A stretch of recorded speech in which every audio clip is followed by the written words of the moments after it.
টক টক ঝাল ঝাল এই রেসিপিটা খেতে অনেক বেশি মজার হয়। আর আমার কাছে তো খুবই পছন্দের। কলা, ডাল আর আমড়া, আর এতেই হয়ে যাবে টক ঝালের একটা সুন্দর রেসিপি।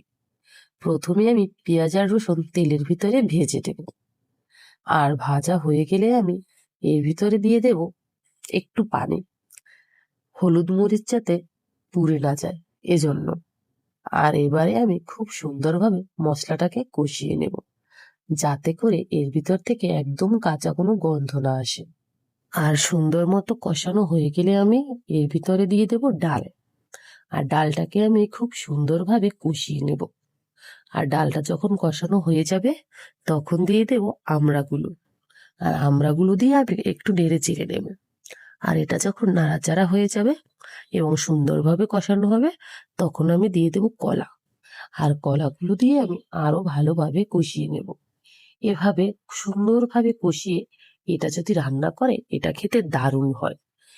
এই টক ঝাল মিষ্টির রেসিপি থাকলে আপনার আর কিছু প্রয়োজন হবে না, এমনিতেই আপনি পেট ভরে খেতে পারবেন। এবারে আমার কষানো হয়ে গেছে, আর তাই দিয়ে দিলাম পানি। প্রয়োজন মতো পানি দিয়ে আমি ঢাকনা দিয়ে ঢেকে রাখলাম। আর ঢাকনাটা উঠিয়ে দেখি আমার তরকারি একদম সেদ্ধ হয়ে গিয়েছে। এবারে আমি এগুলোকে একটা চামচের সাহায্যে নিয়ে ঢেকে দিব, যাতে করে ঝোলটা ঘন হয়ে যায় আর সবজিগুলো একটু মিলে যায়। এবার যেটা করব সেটা সব থেকে আলাদা, এক বাগার দিব। আর এজন্য দিব পেঁয়াজ আর রসুন কাটা। এবারে আমি এগুলো খুব সুন্দরভাবে ভেজে নেব। আর এগুলো যখন ভাজা হয়ে যাবে, তখন আমি যেটা করব তা হচ্ছে আমি কিছু পাঁচফোড়ন দিয়ে দেব। এবারে আমি আর একটু ভেজে দেব, যাতে করে পাঁচফোড়ন থেকে সুন্দর একটা ঘ্রাণ বের হয়। আর এবারে আমি এই বাগারটাকে খুব সুন্দরভাবে ডালের ভিতরে ঢেলে দেব। আর এটা ঢেলে দিয়ে আমি নাড়াচাড়া দেব। এইভাবে যদি আপনারা রান্না করেন, এটা খেতে অনেক বেশি মজার। এই টক ঝাল মিষ্টির রেসিপি যদি সামনে থাকে, অন্য কিছু কি আর খেতে ইচ্ছে করে? একদম ইচ্ছে করে না। খুব মজার একটা খাবার।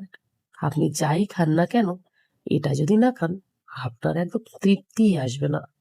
আর তাই তো খাবারের প্রথমেই এইটা নিয়ে প্লেটে আগে টেস্ট করে দেখতে হয়, তারপরে অন্য কিছু। এটা সত্যি অনেক বেশি মজার। আর এই মজার খাবার যদি আপনি না খান, তাহলে আপনার অনেক কিছু মিস হয়ে যেতে পারে। তাই নিশ্চয়ই বাড়িতে একটু ট্রাই করবেন। সত্যি যদি আপনাদের ভালো লাগে তাহলে আমাকে ফলো দিবেন, আর ইউটিউব দেখলে সাবস্ক্রাইব করবেন। Thanks for watching, bye bye.